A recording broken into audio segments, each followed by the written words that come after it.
Welcome to Gluck Radio. I am Dr. Errol Gluck, executive life coach and master problem solver. Today we're here with David J. David is a leading activist and spokesperson for Asexuals. He has started a website called Asexuality.org, which provides a forum and education about asexuality. Jay is going to tell us what's it like being in the 1% of people who claim to have no sexual attraction to anyone. Is asexuality a disorder or a sexual orientation? What does romance without sex actually look like? How do they feel about living in a world that is so sexualized? David, welcome. So start off by giving me the definition, as you understand it, of what it means to be asexual. What is asexuality? An asexual person is someone who doesn't experience sexual attraction. So most people, when they're going throughout their lives, whether they see someone on the street or they're in a close, intimate relationship with someone, feel the desire to make sex a part of how they connect with other people. And asexual people don't have that desire. Or to be more precise, we're sort of on the very low end of the spectrum around that desire. Other than that, we have the same desire for intimacy, for emotional connection that everyone else has. So I have a desire to form close relationships with people, just not a desire to make sex a part of those close relationships. Okay. Now, when you say on a low level, is it a muted type of sexuality that simply doesn't seem to have a voice, or is it something that is simply missing from the particular DNA? We don't really understand the biology of it the same way we don't understand the biology of why people are straight or gay. Right. What I can tell you is that it's not really muted in that there's not a thing that we want to do that we're prevented from doing. It's like we just don't have a desire. It's very different from celibacy. So it's not that we're choosing not to be sexual with people. It's that attraction, that sort of desire to make sex a part of how we connect with people, never manifests.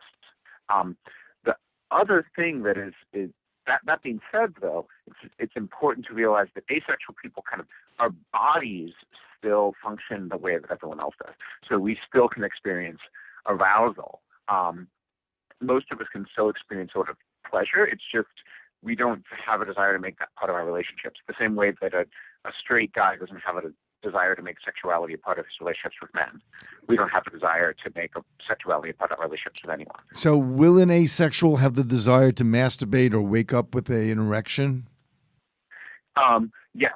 And we found that according to scientific research that's been done on this, asexual people are as likely to at least try masturbation as everyone else in the world. And, that's not a bad thing, right? Like it's a thing that feels good. It's a way to relieve stress.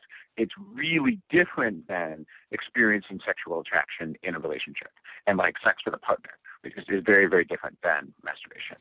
I'm fascinated about this. So the masturbation is a physical release, but not necessarily a sexual act per se, correct? Is that what you're saying? What would an asexual person be thinking as they're masturbating? So there's been kind of anecdotal discussion about this. So it's a diverse community. Like talk for yourself. Do you masturbate? So I've tried it. It was all right. It's a pleasurable thing to do, and and asexual people, and it tends to really range. So I think some asexual people will fantasize, but not about things that they would want to do themselves. Other asexual people just kind of be present in the moment while it happens. The metaphor that gets used is that it's like cleaning out the plumbing. It's a biological function that people go through, and less of it's not kind of a rehearsal for sexuality with a partner, the way that it may be for a sexual person. Now, question: do you have a girlfriend? I have a romantic partner who's also asexual. Okay. Now, when you are with your partner and there is romantic feelings, I want you to tell me now the difference between romantic feelings that you experience and how it is different from a, let's say, heterosexual or homosexual having romantic feelings and sexuality just being an extension of wanting to express themselves. So tell me what the difference would be. Okay, and I can tell you the difference because I've been in romantic relationships with sexual people in the past, and now I'm in a romantic relationship with an asexual person. And the difference is when I'm sort of with someone that I care about a lot, and we're really into one another, and you all want to express that.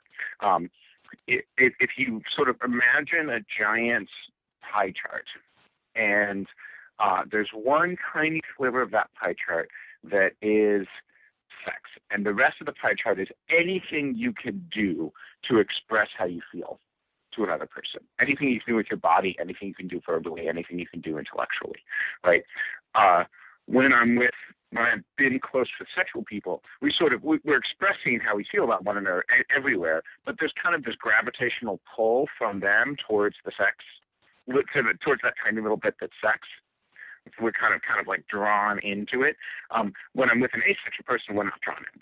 And we just kind of explore all the different ways of expressing how we feel to one another without feeling pulled towards this one tiny way of doing it.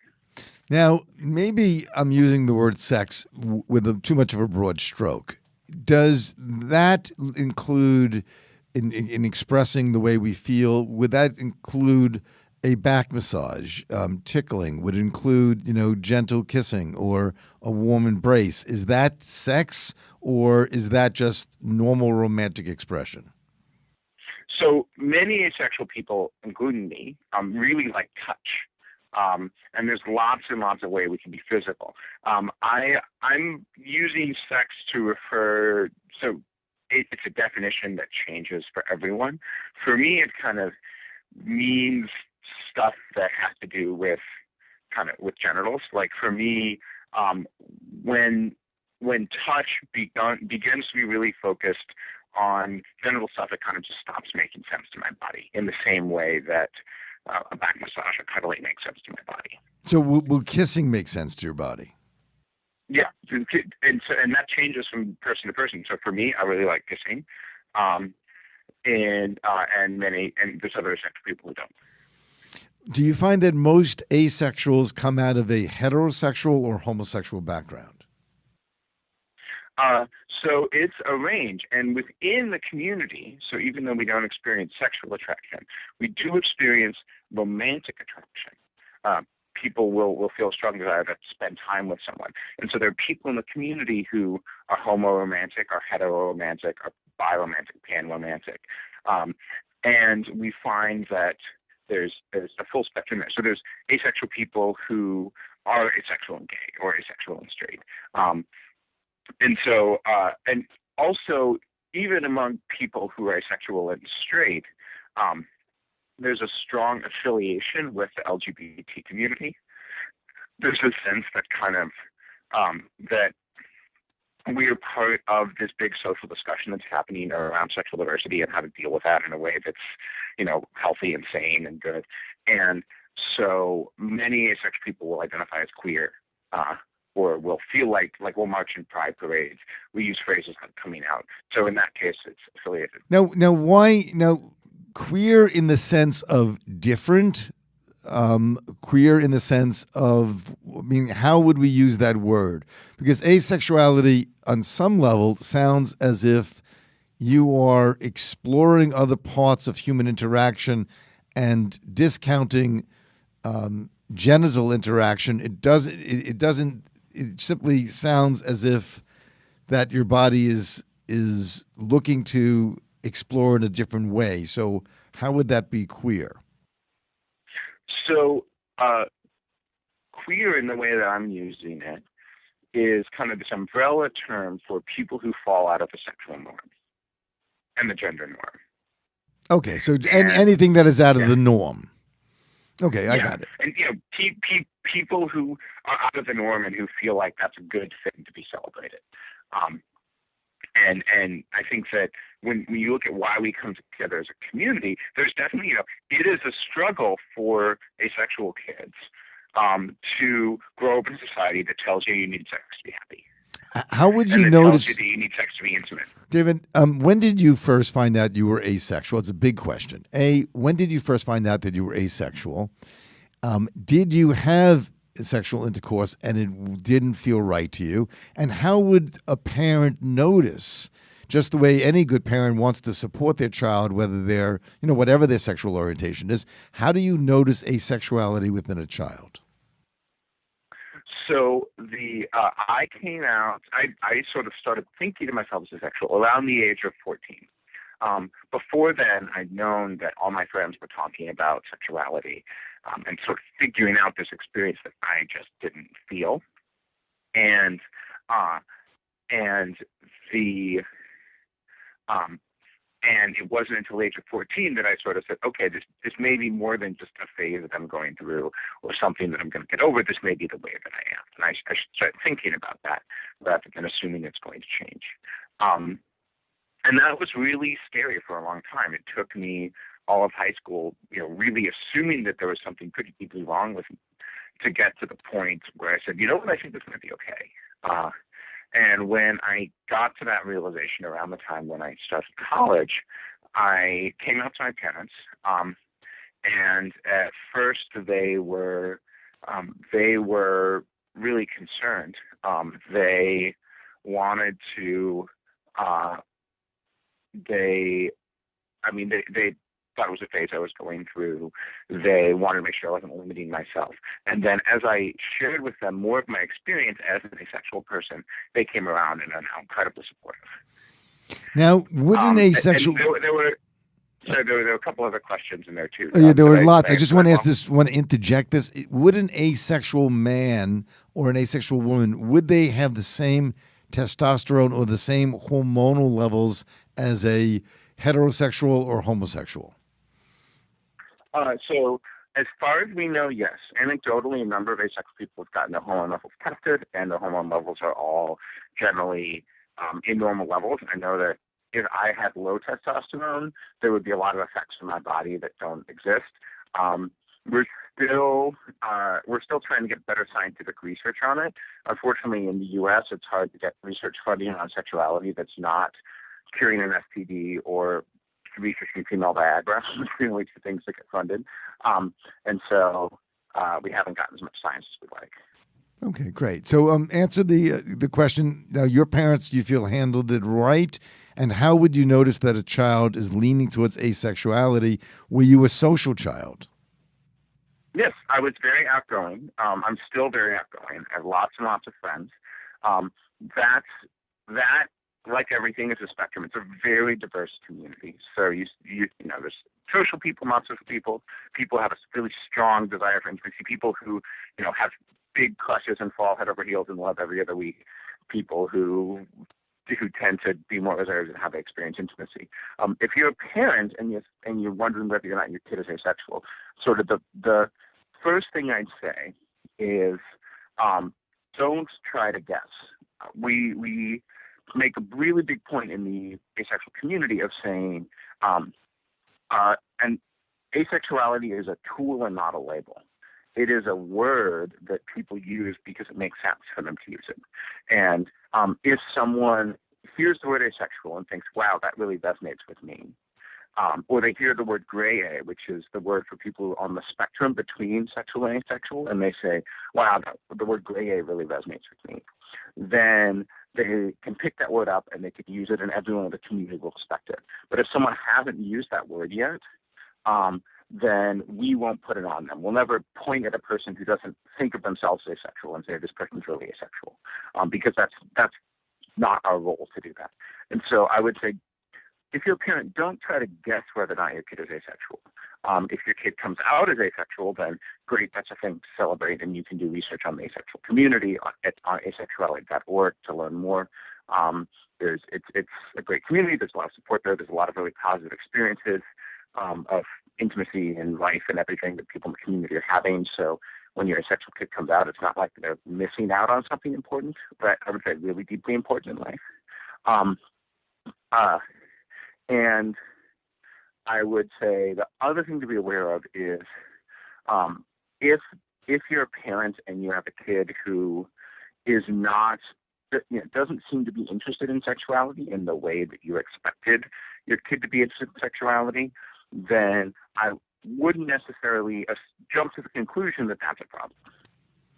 Okay, and I'm going to imagine that, to be honest with you, in most conservative and religious families, asexuality is probably seen as spirituality and good self-control, when in fact it's simply no desire. On the same token, a question, and I'm curious about your thought about this, about couples who actually love each other, been together for many, many years. I've actually treated some who have very little to no sex in their life. Could they possibly be asexual and not even know it? So they could. Again, I wouldn't put the label asexual on them unless they said, "Wow, this word really makes sense to us. It really describes us." I'd say that asexuality, so kind of living your whole life not experiencing sexual attraction, is different than being in a relationship where sexuality stops being a thing that makes sense. I see. I think that So not experiencing that sexual attraction. So let me ask you a question. Yeah. What happens if you identify as asexual and you're with someone, a partner, a romantic partner? Do asexuals marry? I'm assuming yes. Yes, sometimes. Okay. Some asexual people get married. Some asexual people wind up in very committed partnerships that look, kind of like a close best friendship. There's a whole range of ways that asexual people think about intimacy. And this is the point, kind of getting back to the question about a married couple. The real central discussion in our community is, how do you think about whether or not you have the intimacy that you want in your life, regardless of how much sex you're having. So if you've got a married couple and they've stopped having sex, and because of that they're both really anxious and they both feel like they're not connected anymore, well, that's a problem, and they should think about how to get intimacy, that feeling of intimacy back in their life, whether or not it involves getting sex back. And if they have stopped having sex, but they have all these other ways to show that they care about one another and they're both really happy, then great, that's not a problem. What happens, and I'm asking this seriously, I'm not actually trying to make a joke. What happens when an asexual couple one day wakes up and, just through hugging and sleeping together, they begin to arouse one another? Do they get thrown out of the asexual community? Is it something that if it happens, you can't go back? So you definitely don't get thrown out. It's not like celibacy. Asexual, you're asexual is, like I said, the word makes sense for you to use. And there are some asexual people who will have sex, usually asexual people who are in partnerships with sexual people, and it's a compromise, a way of expressing intimacy that they think works for them. Sex between asexual people and sexual people is complicated. It's different than sex between two sexual people. Tell me how it plays so. a different role in the relationship, but it happens. Tell me how it's different. So imagine two people who are partners who go to a football game together, who are both huge football fans, and they spend the whole time cheering to get really into the football game. And then imagine two people who are partners, and one partner is really into football, and the other partner has no idea what the rules of football are or why everyone's so excited about it. But they go along and they sort of, get excited about the cheerleaders, and they like eating hot dogs, and all the peripheral things that are not actually football that are happening at the football stadium are entertaining enough that they can have an all right time. You just described half the country. Everyone who's the tens of thousands of listeners are going to say, now I know my wife's asexual. Now what do I do? So what do you find out? And this is serious. What happens if someone's listening to this and they realize, my God, I've been angry at my spouse all these years, and I realize they do love me, but they're just asexual. Do they approach them with that? Well, so you don't want to tell someone else that they're asexual. If you listen to this and you have a friend or partner or someone else who you really feel like is struggling with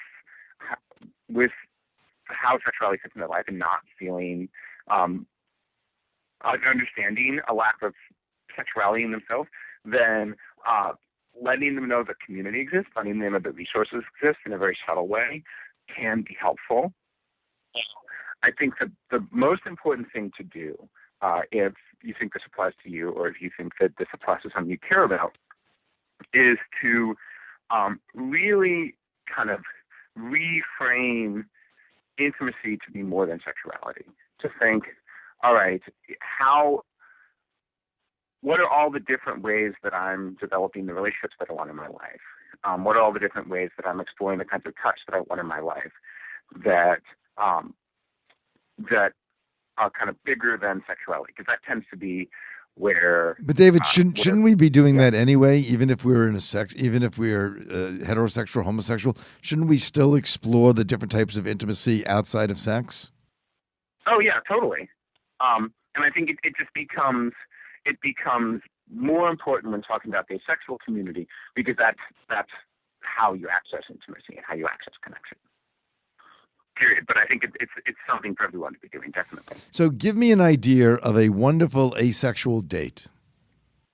Oh man, I mean, it varies a lot. I said, I want David J's idea of an asexual date. My idea of a really amazing asexual date is I'm a huge nerd and a huge social justice fan. So some of the really amazing dates that I go on involve, people going to some lecture or talk that's about, something geeky, like how the city of New York is preparing to fight disasters, and me and the person I'm on a date on connecting with lots of people and having a lot of really intense, interesting conversations about how the city of New York is doing this and about how the city of New York could be getting better at doing this. And then we go home and we keep having a really intense, fascinating intellectual discussion. We eat really good food and a really good dessert, and then we cuddle. Okay. Sounds like sounds like an interesting evening. It's not really nerdy to talk about disaster relief. In the cuddling, how is the cuddling different than the cuddling between a mother and a father, or a brother and a sister? So I can say this somewhat. I will say that because of agreements with my partner, I don't talk about the specifics of what we do physically on the air. But it is so the kinds of touch that I like tend to sort of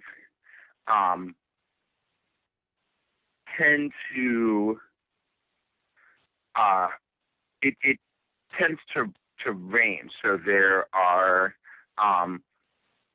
everything from kind of low energy touch, which is like back rubs or just holding one another, to higher energy touch, which is more kind of like pushing and pulling on one another's bodies or wrestling or something. Like there's a wide range to touch that's really goofy. There's a wide range of ways that I can be physical with another person that are fun, that don't sort of like gravitate towards sexuality. So we're using sexuality as a particular experience that one experiences physically in the brain, as opposed to experiencing sense of smell, touch, taste, and tenderness. It sounds to me like it's a very, very, very thin line. I think it is, and it's also, like I said, it's not that asexual people are kicked out if we cross that line. It's that we are not drawn to cross that line the way that sexual people are. Okay, so you could still be asexual, and occasionally you cross that line for whatever reason, even if it's just we had too much to drink, which is probably my next question. Is drinking and drugs the same in the asexual community as it is in the heterosexual or homosexual community?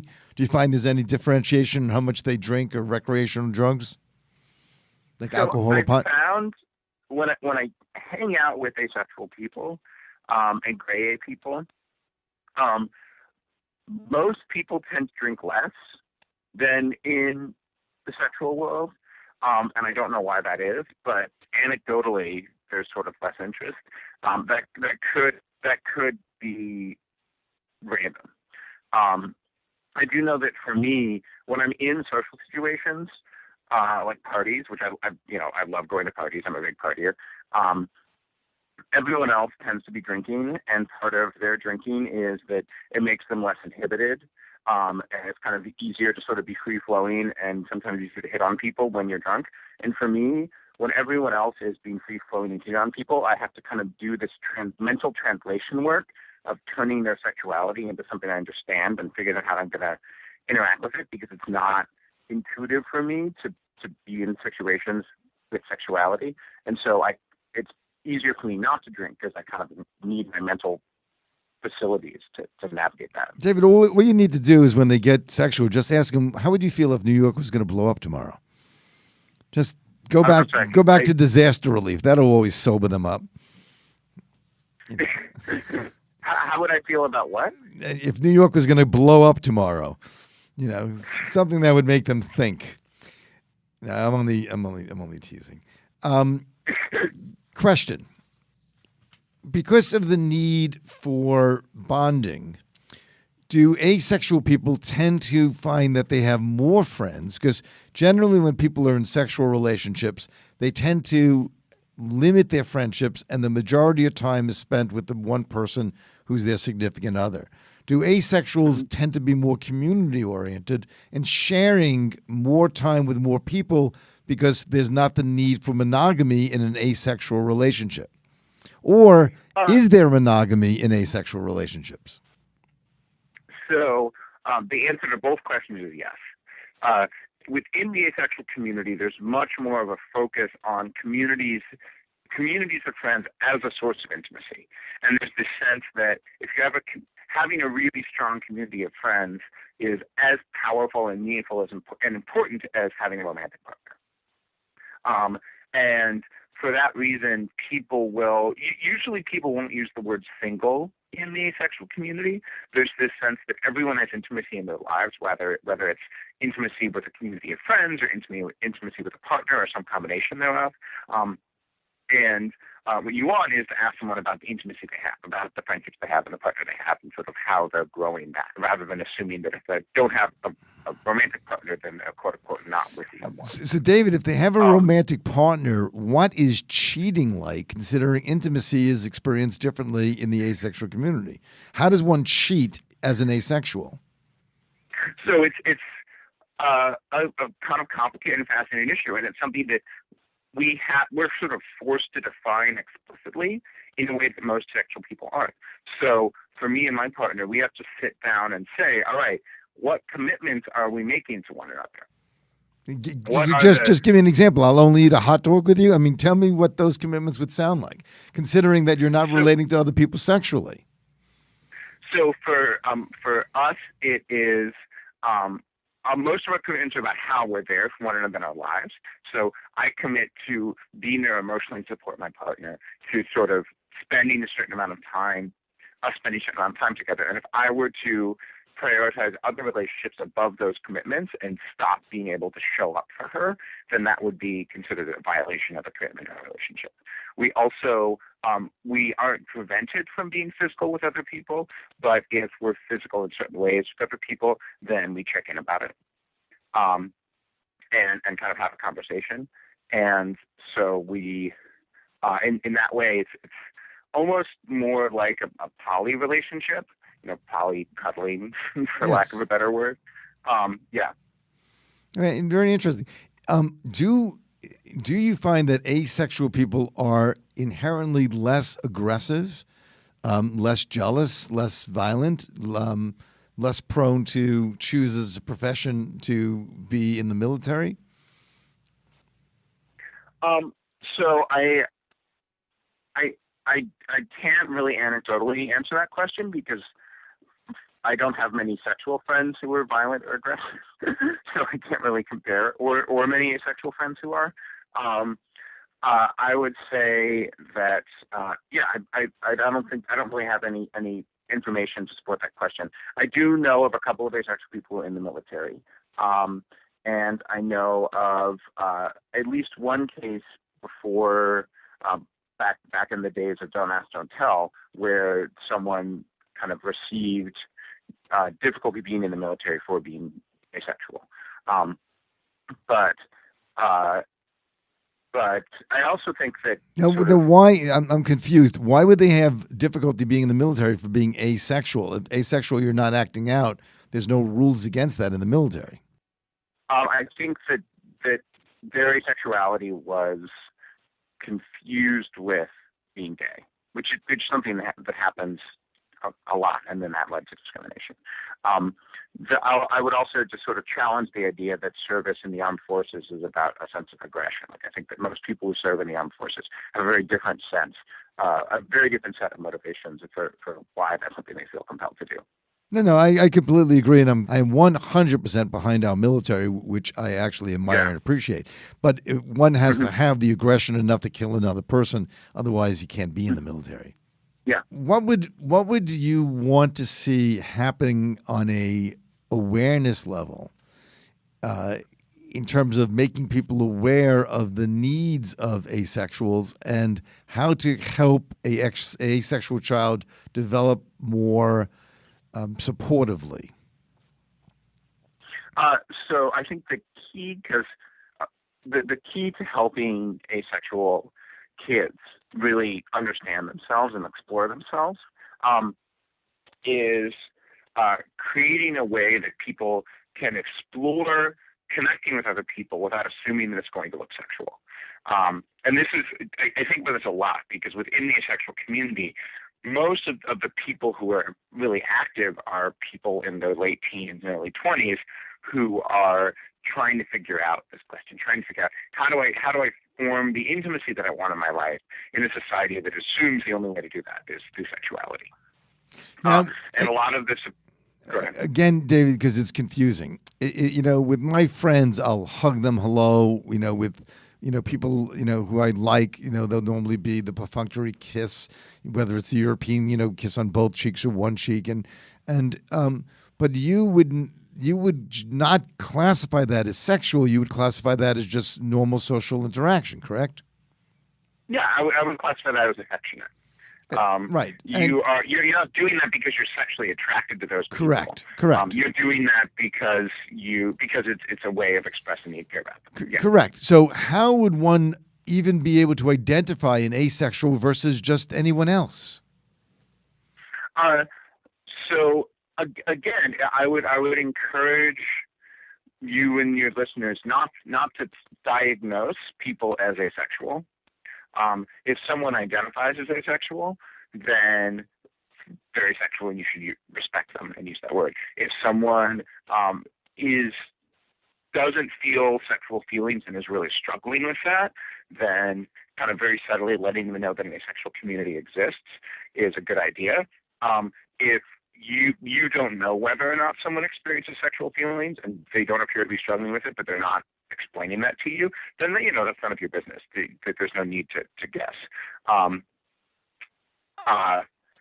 if you're really kind of asking this within yourself, if you're a listener and you're trying to understand, well, am I asexual or not, then probably the best thing to do is go to asexuality.org.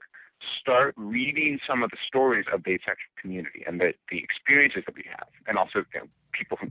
So this is what you would This is what you would suggest to someone who would be thinking this, correct? Yes, exactly. Okay. Go to the community, start reading stories, and if it resonates with you, and if the word asexual kind of helps you understand yourself, then awesome, pick it up, use it. You don't have to use it forever. Use it for as long as it makes sense for you to use it, and feel free to, tweak and redefine the definition to more just precisely describe who you are. And if that makes sense, then great. If that doesn't make sense, then that's great too, and don't identify as asexual. David, our one goal is to help people understand themselves. It sounds actually like a very supportive, very loving, very interesting community. And one that I probably experience in my profession as an executive life coach. I've definitely seen people who would fit into that category. But let me ask you about others, about those who've had sexual abuse and become asexual as a result of that abuse. Should they, in fact, from your perspective, try to undergo the healing to return to a normal sexual life because that's their potential? Or should they just go with the flow of what may be easier, and that is to have a romantic, non-sexual relationship? So I'll tell you that I know from kind of looking into this that there are some people who experience abuse who identify as asexual, some people who experience abuse who identify as sexual, and there isn't you're not statistically more likely to be asexual if you have a history of abuse. I don't know. Actually, I don't know if I agree with that. And the research to identify, to like be a part of the asexual community, to identify as asexual. People with a history of abuse may, that is to say that people with a history of abuse may not necessarily find the term asexual meaningful. Like they not see themselves as part of our community. I think that many of them will struggle a lot with sexuality, and I don't know too much about that. I think that the important thing when someone is struggling with sexuality in that way is to say, look, the end point of that struggle is being able to have intimacy in your life in a way that works for you. That may look like having sexuality. It may not look like having sexuality. And the important thing is to think about all the different ways that you're connecting with people and being emotionally vulnerable to people, because I know that traumatic experiences like that will often limit people from being emotionally open, and that's the part of it that's almost more limiting than sexuality for many people. David, I applaud you for being able to be forceful and powerful enough to get the DSM changed to eliminate asexuality as being a mental disorder. That was quite an accomplishment. Having said that, is there any hard scientific evidence out there supporting the concept of asexuality? Do we have a scientific research papers or a significant amount of them? Yes, there are a number of different papers. Probably the couple most famous. There's one that looked at a very large survey on human sexuality and estimates that about 1% of the human population may be asexual, may not experience sexual attraction. There's a number of other papers that really looked into whether or not asexuality was a pathology, whether it was whether asexual people were statistically more likely to have experienced abuse or to have some problem with their hormones or to be depressed or anything like that, and found that there was no association with any pathology. And then there's other studies that are coming out that are doing things like kind of examining whether asexual people experience arousal, which we know that they do, and kind of saying, how is that different than the way that sexual people experience arousal? But science is really just beginning to understand this stuff. Yeah, I mean, I'm fascinated about that, meaning arousal sounds to me like sexuality.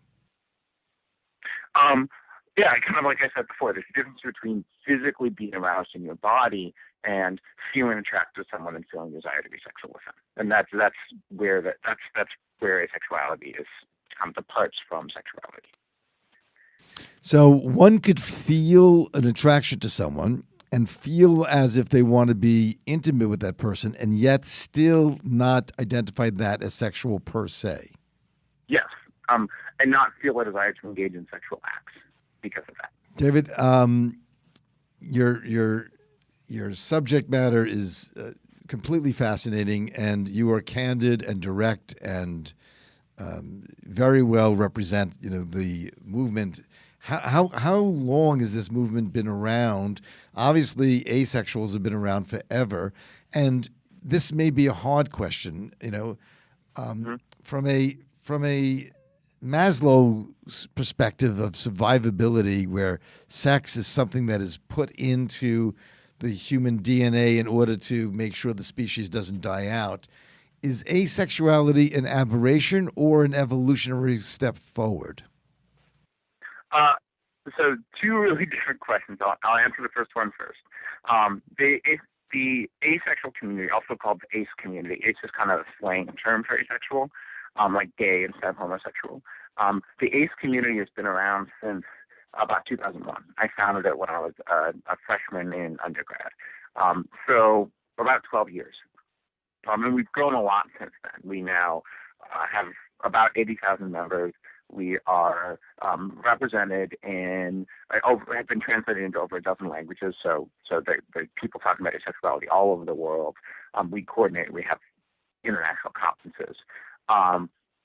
And to answer your question about evolution, first of all, there isn't too much research into it, but just like homosexuality sort of exists throughout the animal kingdom, asexuality exists throughout the animal kingdom. And there's been observations of sheep and fish and penguins, and every other species has asexual members, or people who don't, or members who don't appear to participate in sexuality.